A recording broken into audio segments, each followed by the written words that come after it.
There are racetracks around the world, but few with the reputation of Spa-Francorchamps, one of the legendary circuits in the world of motorsports, and the site of round 11, penultimate round of the FIA Formula 3000 Championship for 2002. Hello again, everyone. I'm Bob Varsha.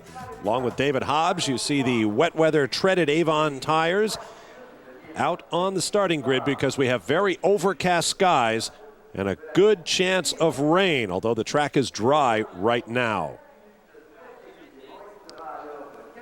Spa-Francorchamps began life as a true road circuit, and only recently did it become a permanent closed-off racing circuit. Let's take a lap, David.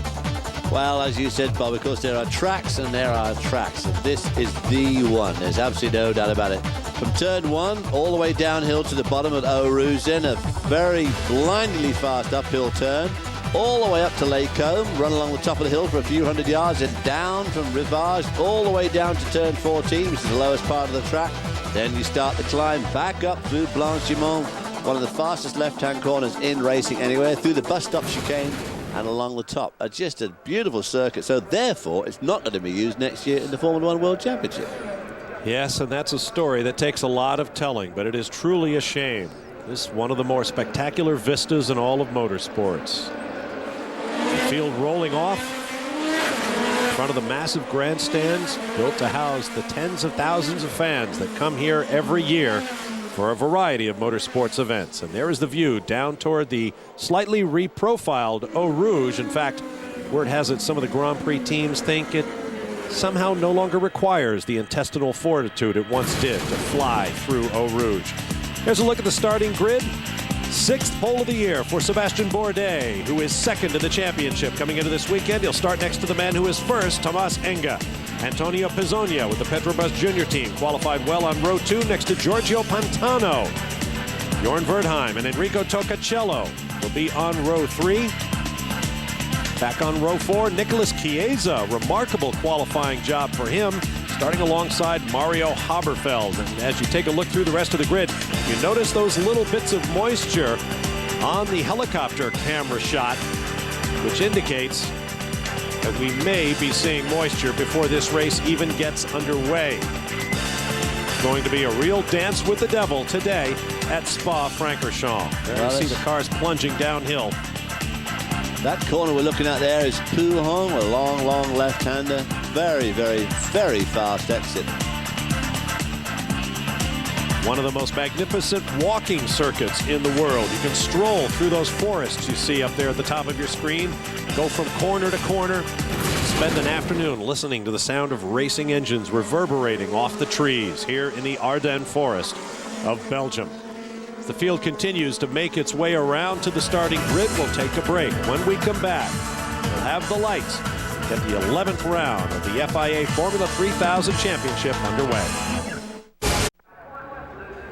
Welcome back to Spa in round 11 of the FIA Formula 3000 Championship. Bob Varsha and David Hobbs with you. There is Sébastien Bourdais, technically second of the championship coming into this 11th round. On the right is Tomás Enga, who is technically the championship leader, but there the plot thickens. Enga is being threatened with having his 4th victory of the season 2 weeks ago in Hungary taken away because he failed a post-race drug test. But that punishment is being held in abeyance while his Arden International team protests. So for the moment, Enga is the championship leader by 2 points, and he sweeps across the bow of Bourdais as we head for La Source on lap 1. Boy, he's... Contact! Contact there from Bourdais in the back of Enga.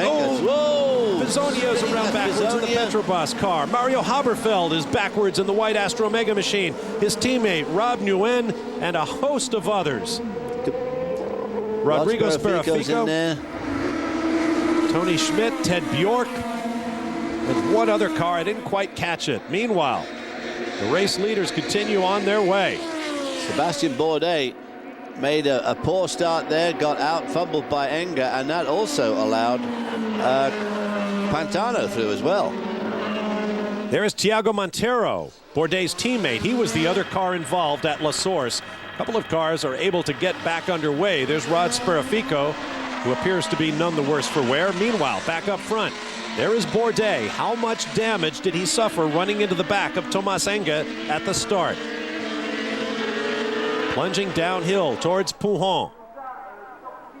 Well, Thomas Enger certainly capitalized on the start. They made a great start, cut across in front of Sebastian Bourdais. Bourdais lifted out, but ran straight in the back of him, although you don't see any signs of damage on the front of Bourdais' car. And also Bourdais let Pantano through there. Now, when they ran into each other at that start-finish, or at La Source for the first corner there, we definitely saw debris flying around, but it certainly doesn't seem to be anything wrong with the front of Sebastian Bourdais' car. Now, that's the medical car. With some mighty low-profile tyres, but what that's doing out there, because I wouldn't have thought anybody was hurt in that incident at La Source. Well, it traditionally follows the field on the first lap as Antonio Pizzonia walks away. May have a driver or two in the back after that collision at La Source. Of course, it's a long lap here to follow these cars, because the speed these guys go compared to the medical car. Through the bus stop chicane for the first time. There is Pantano in second spot. Enger leads up to the scene of the crime. The yellow flag's oil flag out too, so if we got some fluid down there, wouldn't be surprised after all those cars had spun and stalled. Look at the end plate on the back of on the back. Oh yeah, there's all kinds of fluid on the road there. But the left rear end plate on the rear wing of Thomas Enger's car is bent. Now here's another look at the start. Watch the red cars in the third row as Tocacello and Wertheim approach, and they try to get underneath Pizzonia going into turn one. Wertheim and Tocacello both tried to get under Pizzonia at the same time, and there wasn't really enough room, so it's just one of those real schmozzles. And meanwhile, Pantano went around the outside of all of it. If you watch Pizzonia on the left of the screen there goes Pantano, there goes Enger. Pantano going around the outside. The two red cars of Tocacello and Wertheim both trying to jam themselves into a non-existent gap. Pizzonia had already sort of closed the door on him, but he was the one that paid the biggest penalty. In fact, they all got wings. There's Bourdais getting badly bashed around by Enger. But not as bad as Pizzonia. Pizzonia, which of course set in a horrible chain reaction where everybody was off. And the car you didn't see was Tocacello going around the outside of Pizzonia after the contact. Meanwhile, the top three got away, and notice Pantano now in the lead over Bourdais and Enger. The leader has gone from first to third while we were watching that replay. Host broadcaster from Belgian TV, evidently working without a spotter, who might have noticed that Thomas Enger has a problem and is dropping back. Yeah, Thomas Enger. That's Thomas Enger now trailing Sebastian Bourdais. No doubt very glad to see that. There's Bourdais, who now has a golden opportunity to regain the lead in the championship, totally aside from whatever may happen in front of the appeals body when Thomas Enger appeals the decision to exclude him from the results in Hungary. Through the bus stop chicane. Up to the start-finish line and down to La Source, the slowest corner here, where there you can see that mark. Look at that mark on the left rear tyre where that end plate is rubbing seriously on that tyre. Here's Rob Nguyen in the Astromega car. Damage on the nose of his car after all that front to back. But the point here is look at this fluid in La Source. Oh, and Rob Nguyen wasn't up to that. He somewhat overreacted. He should have driven through it more than trying to turn in it. But nevertheless, that's what he did. Back to the leaders now. Pantano leading. Also just done the fastest lap. Bourdais closing up on Pantano. There's Enger holding on. Look at that rear tyre on Enger's. Oh, we don't get a decent look at it. Oh, Enger looking very squirrely going through Les Combes there at the top of the hill. This is an extremely fast racetrack. In fact, the difference between the Formula One cars and these 460 horsepower Formula 3000 cars, Sebastian Bourdais sat on pole for this race at 2 minutes 4.626 seconds. Michael Schumacher holds pole for the Belgian Grand Prix this weekend, 1:43 and change, a 21-second difference in a single lap. We'll be back.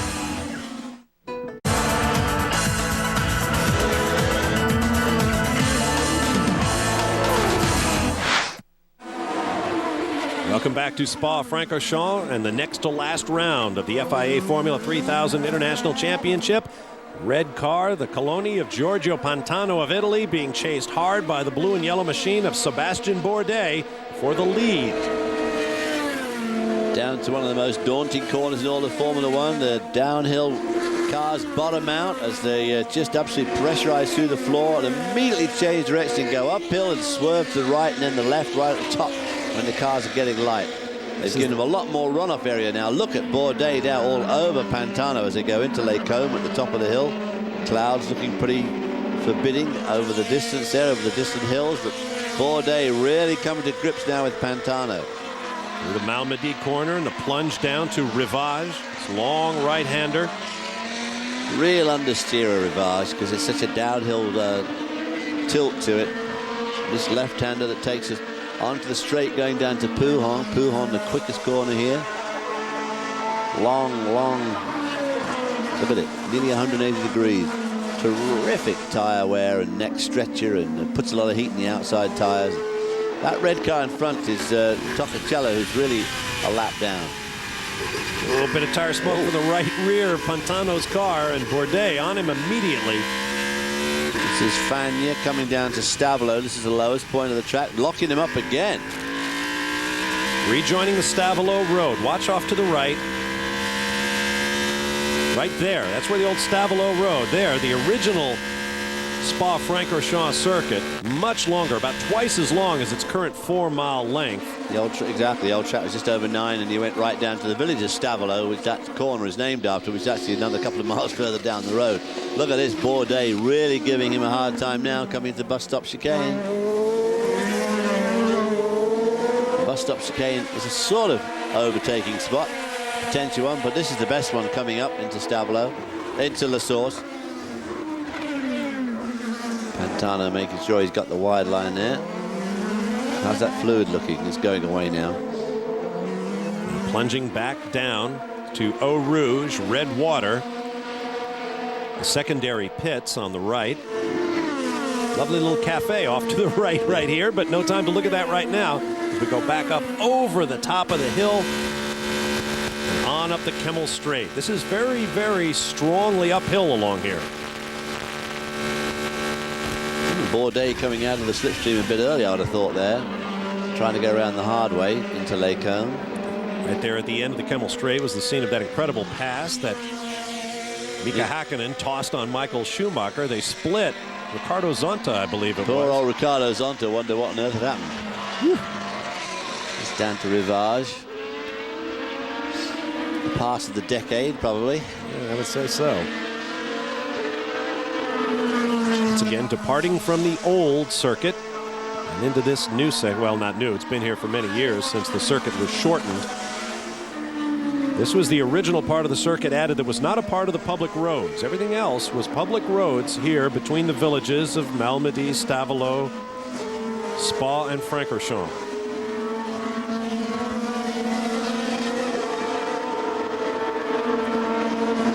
Toccacello there's let them through.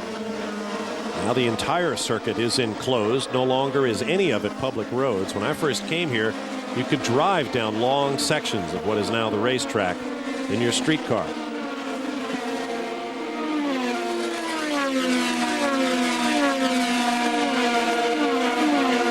So look at Ricardo Sperafico in one of the Petrobras cars. His teammate Pizzonia is out of the race. Closing up on Enga. Boy, if I was Thomas Enga, I'd be looking in the mirror. I'd be looking in the... Whoa! Yep. Good move there by Ricardo Sperafico coming out of Blanchimont, the fastest corner here, up to the bus stop chicane. He got down the inside, but I think that the handling on Enga's car has got to be compromised in some way. Absolutely. Because if I was him, I'd be very worried about that tire being cut down. Look at that left rear. You're seeing discoloration on the tire as the end plate rubs on it. Boy, yeah. I mean, it's only got to cut a groove, deep enough groove in there. Great pass there by Sperafico. I can't believe his team's allowing him to continue. Look at that tire.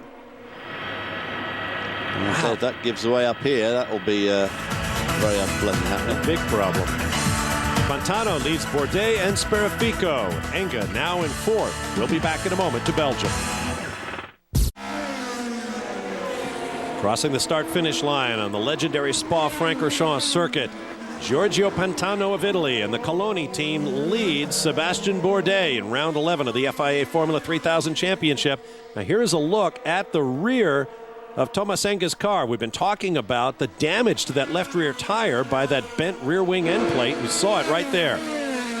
Well, I think what happened was, right at that source at the beginning, when Bourdais clipped the back of Enge's car, it lifted the nose of Bourdais up enough, and it obviously just clipped that end plate and bent it badly, which is now savaging his left rear tire.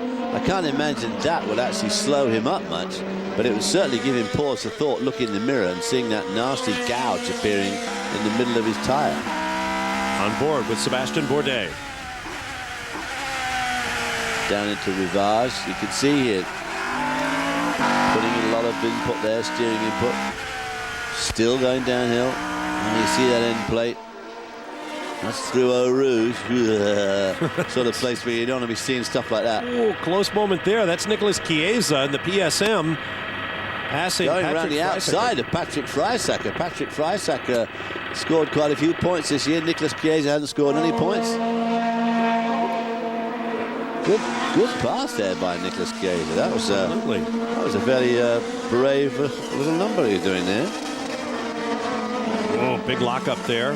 Unweighted right front wheel from Giorgio Pantano. Chiesa, of course, qualified 7th, his best qualifying of the year so far. So that was pretty good effort. Stout effort on this major circuit. He is coming on. He could score a point today if he can get up one more spot. On board again through Blanchimont. Up to the bus stop. What's this? This camera, I think I could do with this camera being raised up a little higher so we can see them under braking for the entrance. They like the look of the heads coming through the grass. The director, the Belgian director, must sort of like the artistic effect of the head running through the grass there. Head on the top of the airbox. Bourdais right behind and going through La Source. Bourdais would know that won't work. That's exactly what happened to he and Thomas Enge. Pantano quicker off the corner. Down to Eau Rouge again. Ooh, Bourdais looked a little light going through there. Now straight up to Kemmel straightaway. A couple of years ago, I was covering the Tour de France bicycle race, which went near the racetrack. And a couple of friends and I came out to see Spa-Francorchamps, even on a quiet day with nobody else in the racetrack. It's impressive just even sitting there in silence. It is. The highest point of the track. Now we start to head off downhill again. A lot of elevation change here. You can see the hills and the forest there. And of course, these are the first hills on mainland Europe after Holland. And of course, any rain coming from the Atlantic, if it doesn't hit Britain first, catches these hills. So the weather here is inclined to be just a bit inclement. A fan of military history knows about the Battle of the Bulge, climactic moment of World War II. It took place all through this area. And there are monuments everywhere. Fascinating part of Europe. Definitely worth a trip.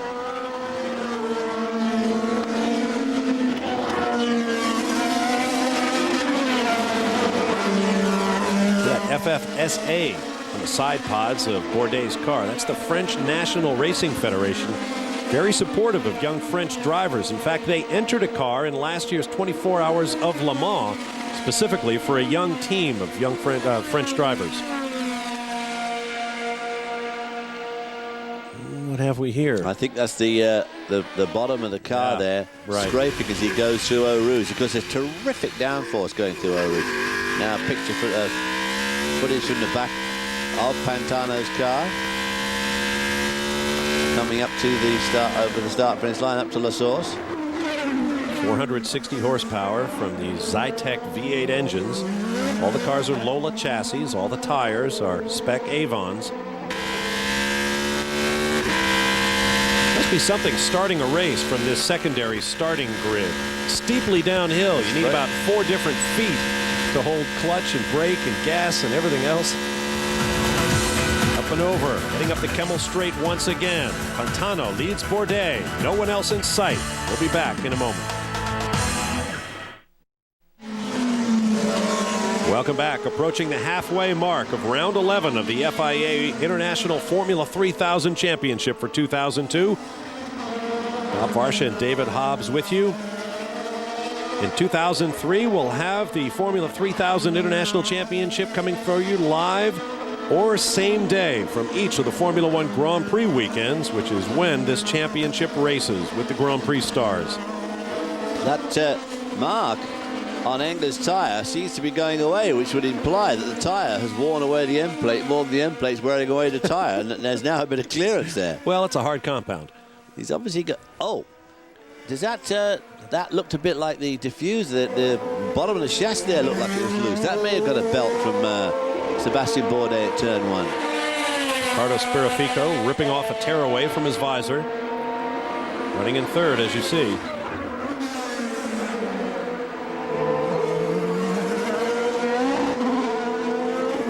Using all of the road. Well, you got to make a good exit from La Source because it leads you down all the way through this Eau Rouge complex, and a long, basically from La Source to Les Combes is flat out all the way, which is about 1.75 miles. Now this is fun. A helicopter shot on the Kemmel straightaway as the cars catch and pass the chopper. Old track goes straight on, plunging downhill. Through Burnville and then down to the main Master Straight, the little village of Master. 210 miles down. The old GT40s back in the late 60s. Between the houses that come right out to the road at the Master Kink. People used to sit outside in their lawn chairs right at the edge of the road and watch you go by. And you can drive that part of the old circuit. You can't drive this part. Into Pouhon, long left-hander. I drove here with Jonathan Palmer in the 60s, and he went off there and broke his legs as we hit the guardrail on the outside, which is lucky. It's all he broke. You and I went there years ago, and you told me the farmhouse is still there that you walked up to once. Yeah, when you're... the very first time I raced there, 66. I had to pull up. That was on the old circuit. It's just before where the Stavelot Road joins in. And nobody came looking for you. No, well, just pull up there and watch the rest of the race on the TV. Thomas Enger. Up, end plate now completely gone. Oh, that solves his problem about wearing the tyre out then. There's where it rejoins the Stavelot Road. Meanwhile, up ahead at the bus stop, this savage battle between Pantano and Bourdais continues. Pantano proving once again, and if he can get out in front, he's very quick. Well, he won the race at Hockenheim, his second of the year, after also winning the race in Barcelona, in which, coincidentally, he forced Sebastian Bourdais into a mistake and was able to pass him for the win. But if he can win, he'll have a total of 48 points on the season, and that'll pull him up into a three-way battle with Enga and Bourdais for the championship in the final race at Monza. Up that long straightaway there, in the draft of Pantano. Bourdais not making much headway, but a little bit closer as they go to Les Combes. But you've got to really strategize this. You've got to work it out. You've got to look at the driver in front. You've got to work out where your car's quick, where his car's quick. Because not every corner, you know, you get the best setup in the world, but you're not going to be good through every single corner. Bourdais is really going to be starting to work on this now. He's got 4.5 miles each lap round here, but he must know where his car's good, where Pantano's car is weak, and he's really got to try and capitalize on those weak points if he wants to make a pass. Working the curbing in the chicane. Working the curbing at there. As you see that bottom of the car, the panel underneath, scraping the ground as they go up through Eau Rouge, whereas Bourdais is not, which would imply that Pantano's car is certainly running a little bit lower.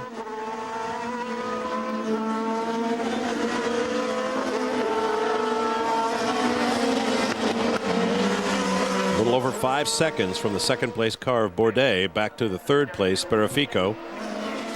Those were the Coloni pits. Pantano really on a run right now with lots of momentum. You pointed out in our last race, David, early in the season he tended to get lost in the early stages of a race before coming on strong at the finish. Couldn't quite put the whole effort together. But lately, certainly in Germany 2 weeks ago and now here, he seems to have it all together. Well, he qualified obviously well in Germany, but here he qualified well on the second row, made a great start and got around Enger and Bourdais he got around Bourdais when Enger and Bourdais had that coming together. Make that 4 weeks ago in Germany. I forgot about Hungary. Time slips by so quickly when you're having fun, Bob. Down to Eau Rouge. Now Bourdais right on the tail of Pantano as they come to there. If he can make a really good exit here, get right tucked under his wing, got a really great chance for slipstreaming up the hill. There he goes, slipstreaming up the hill. And the crowd knows it. But he pulls out too soon. Way too soon. I'm going to have to give this guy Bourdais a few lessons. He could have done that. You know? He had him right there. Which is perhaps why he is in his third season in Formula 3000. Well, I think he could have had an opportunity there because he seemed to be so much quicker, and he sort of just misjudged it, and he may have even had to lift off just a little bit. I don't know, because he was right under the wing of Pantano, but anyway. Pantano, Bourdais, Sperafico, Enga, Mauricio, and Hill. We'll be right back.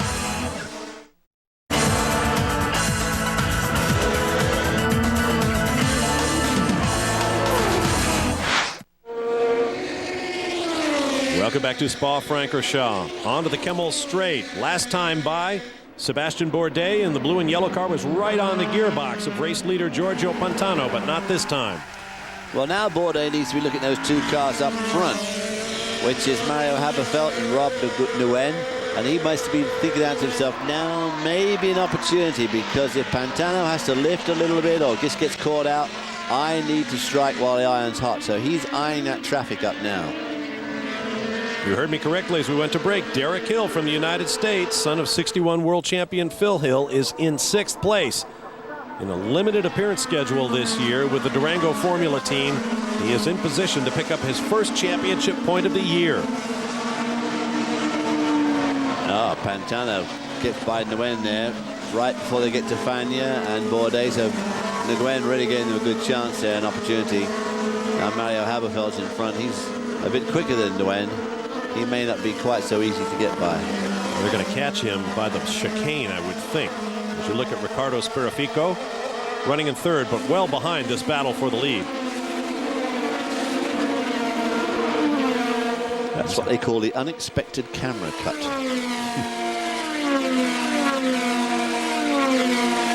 Designed specifically to catch people like me out, but did not catch our man Bob out. Haberfeld still well ahead of them by a couple of car lengths in the chicane. Will they catch him by La Source? First gear in a Grand Prix car. I wonder if these drivers are taking it in first or maybe second. Yeah, probably second, because it's very tight going in, but it's such a steep downhill exit, as you can see right there. The cars pick up speed really quickly, and it's a real short shift job if you're in first. But it is tight enough to probably warrant using it. Blue flag being waved there, blue flag being watching mirror. There's somebody behind you trying to overtake. I say Sperafico still holding them off. Sperafico is beginning to come back into the frame there.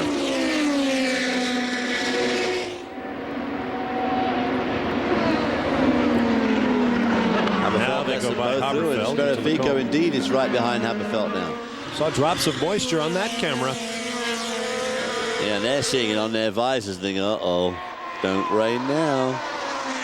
No pit Especially stops. don't sprinkle just around one of these corners. Oh. Of course, that's what this track is famous for, is rain around the next corner with no warning. The drivers get 3 sets of these Avon dry weather slicks, unlimited sets of treaded wet weather tires should they need them. Thomas Engler now being pressured by Ricardo Mauricio now in the Red Bull car for the 4th position. Not something that Thomas Engler's used to. Haberfeld able to hold on to the 2nd place car of Bourdais now that they've gone by. It must be extraordinarily frustrating for him, getting caught up at that first turn, Chamazel at La Source, and now here he is, just 1 lap down, but that lap is more than 4 miles long. Especially as he qualified in 8th, that wasn't too bad at all. I mean, he was really right on the pace. I mean, he was only just over half a second off the pace in 8th. So as you say, it must be intensely frustrating to be a lap down now. Through Blanchimont. Look into the pit wall complex for the Supernova team, run by David Sears.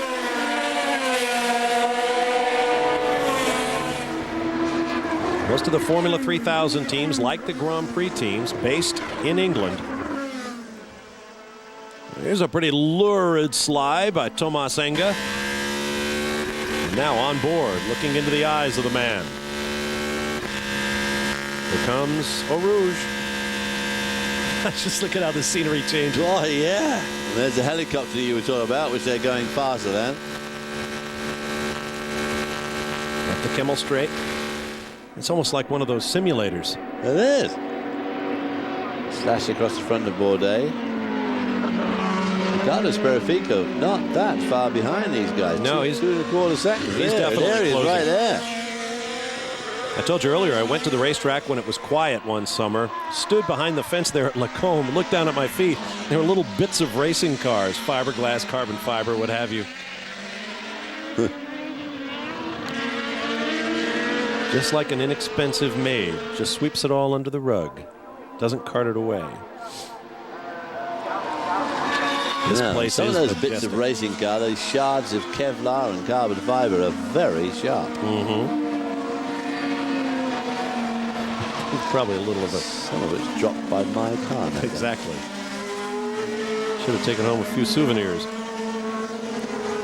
All right, I admit it. Yes, I did climb under the fence, but it was still a great day. Pantano, Bourdais, Speraffico, Enga, Mauricio, and Derek Hill hanging on to that 6th and final championship spot. We'll take a break. Be back with more. Seems to be getting darker. No shadows anymore. May have rain in our future. Stay with us.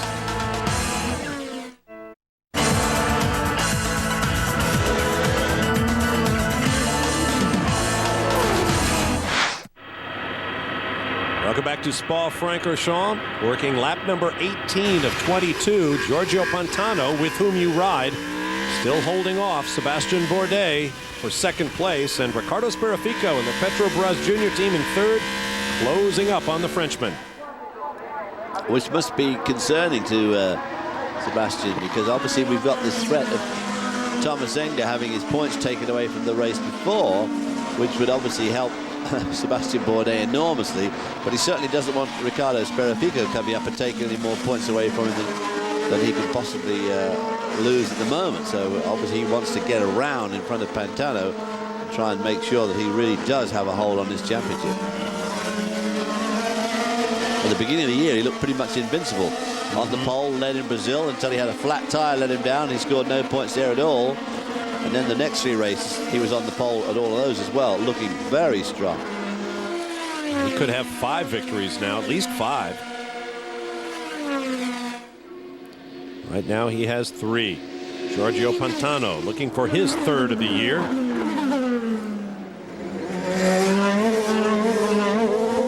A little squirrely there in the bus stop.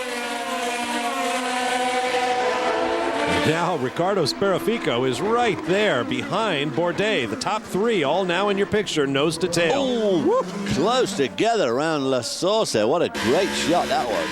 On board with Pantano, you saw his eyes. Look at the mirror there.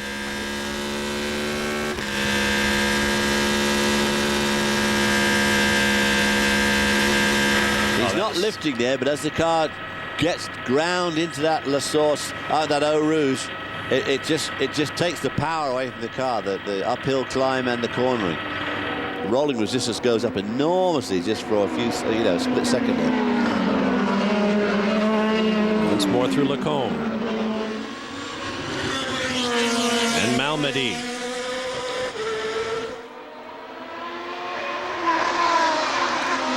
Now Rivage. Tough corner, this one. Again, Bourdais. Bourdais takes a pretty imaginative racing line from race to race. And Magny-Cours, a far different line than the man he was chasing there, Tomas Enga. Now here, he and Pantano have differing opinions about where the line is.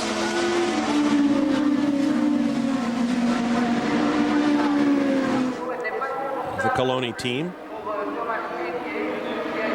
Eau Rouge in the background, the Supernova squad. And the sky continues to darken.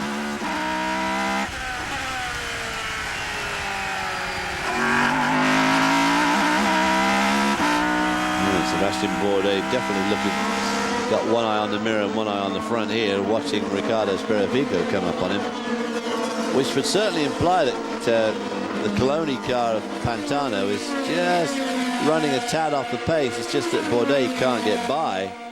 Maybe if he could get by, he could pull away a little bit, but what's happened is it's allowed them both to fall into the clutches of Speraffico going into the chicane, the bus stop.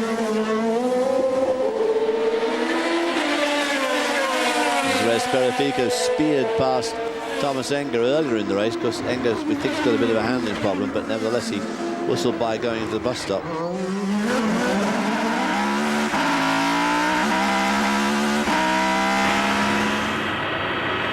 From the helicopter comes Eau Rouge. Red water, named for the creek that runs underneath the racetrack at that point. Oh, Bourdais right on the leader's got gearbox. That draft going now. Great slipstream under the wing. Just not seem to be making much headway though. Well, he left it. He got it right that time, but just somehow seemed to lose momentum, didn't he? Perhaps Pantano just sucked it up and went that little bit deeper that time on the braking. Goes around the outside, Rivage. No. Is he going to make Pantano go wide to be able to get him on the inside? That's not going to work either. Whoa. So I wish Bourdais looks like he went a bit wide on the edge of the Rivage. He's lost a bit of momentum there, coming out of that left-hander, leading down this very fast downhill straight. Speraffico there, watching it all with interest. We'll be back in a moment for more from Belgium.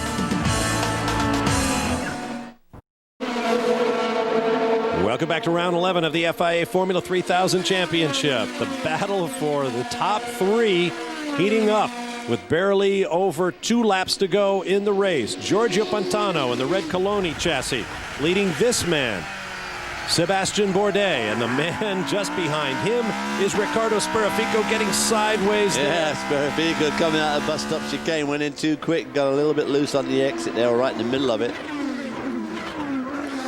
Coming up to La Source. Pantano desperately got to keep his head here. Bourdais, of course, desperately trying to find a way by. Well, there's one of the Durango cars. Oh, Derek Hill, who was in 6th place, in position to pick up a point. Going off the road into the gravel trap. That allowed Nicholas Chiesa in the PSM racing line through into 6th place, which is great for Nicholas Chiesa. It's his first point of the year, or will be his first point of the year if he continues to finish on board again now in that draft. Nope, too far back. Of course, these cars are very evenly matched on horsepower, so you've really got to make the draft work, and you've got to get it right. Spec chassis, engines, and tires. Very little testing, very little time on the racetrack on the race weekend. So driver skill really does come through in this series. Which is why former champions like Juan Pablo Montoya, and Nick Heidfeld, and Bruno Junqueira have all gone on to the next level.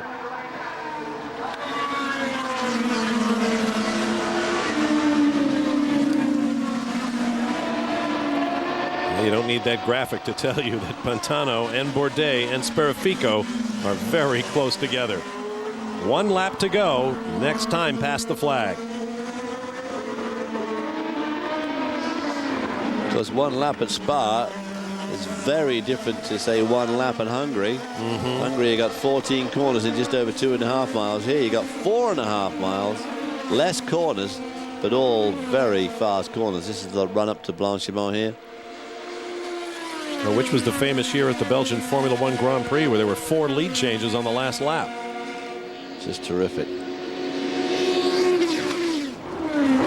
Is your shot that you like so much? To the graph.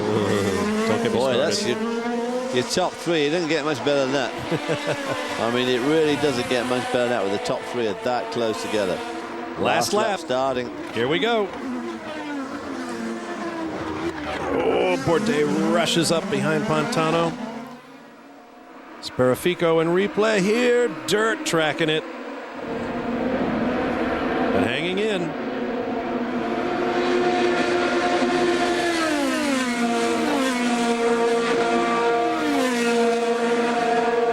Been a lot of extra pavement added on the outside of these corners here where there used to be gravel or just grass here in Belgium. Oh, Bourdais. Nope. Boy, he's so close there, wasn't he? Nearly got his nose up the gearbox then of Pantano's car. Oh, a little wide there. Down to Rivage.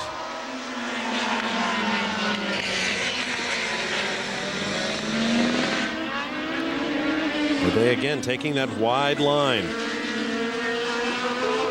In spite of his problems, Thomas Enger still running in fourth spot. He'll need every point he can get after failing that drug test following the most recent race in Hungary. His championship lead and his race victory in Hungary at stake. His team has filed an appeal, but that won't be heard for some time. Now we're running out of corners for Bourdais, or perhaps for Sparaffico. On board with Pantano.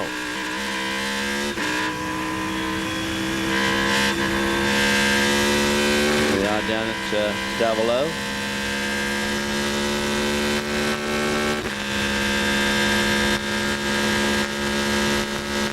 Through Blanchimont.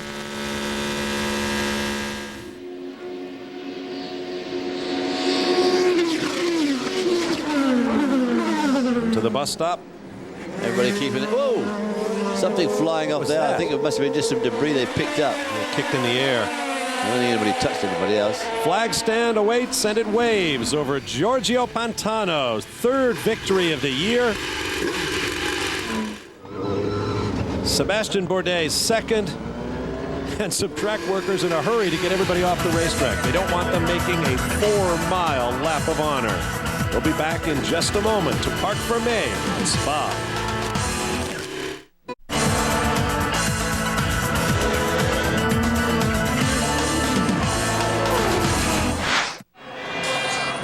Welcome back. There you see the crew members scrambling down toward Parc Fermé at Spa-Francorchamps. Race winner Giorgio Pantano is already in place. Here comes Sebastian Bourdais and Riccardo Sparaffico. Those three ran nose to tail for virtually the entire second half of this race. And that's the way they finished. Third victory of the year for Pantano. Thomas Enger started the race with so much promise, but then was lucky to get away with a broken rear wing end plate and winds up in fourth place. And Derek Hill had a shot at the sixth and final championship point, but could not hang on to it. Good runs for Keane and Colby, who only entered the series at the last round in Hungary. Justin Keane getting some points there. Well, not points, but in the top 10. And then Pizzonia and Montero, who did not survive that schmozzle at La Source. In the championship, Bourdais now is back in front of Thomas Enger. And those 54 points, 10 of them are still in jeopardy, pending the results of the appeal of his exclusion from his race win at the last round in Hungary. And if he loses them, of course, that'll vault Pantano into second spot, who's only just a few points behind Enger now anyway. That's a very good result for Giorgio Pantano today. Of course, that first point for Nicolas Chiesa. Arden International widens its lead in the championship over the Coloni team. Who have now taken over from Supernova. That's right. Second spot. Supernova drops to third. And once again, the defending champions from Nordic Racing are still goose eggs in the points table. There's Giorgio Pantano, who facially resembles actor Keanu Reeves, to my way of thinking. Sebastian Bourdais smiling grimly there, trying to put a good face on it, but no doubt incredibly peeved, having got the pole. Didn't do a very good start, let Enger get in front of him, and really his day kind of went round downhill from then on, because Pantano got around him there at La Source on the very first corner and was never to be passed again by Bourdais. Not Pantano's first time on the top step of the podium this year, but this one seems especially sweet. After all, this is Spa. One round remains to decide the 2002 champion, and we're not going to wait a week for it. The season finale from Monza in Italy is coming your way next here on Speed Channel, with a re-air on Monday, as you see. So stand by for the final round from the Royal Park in Monza. For David Hobbs, I'm Bob Varsha. We'll be with you in a moment for the final round of the FIA Formula 3000 Championship for 2002. So long for now.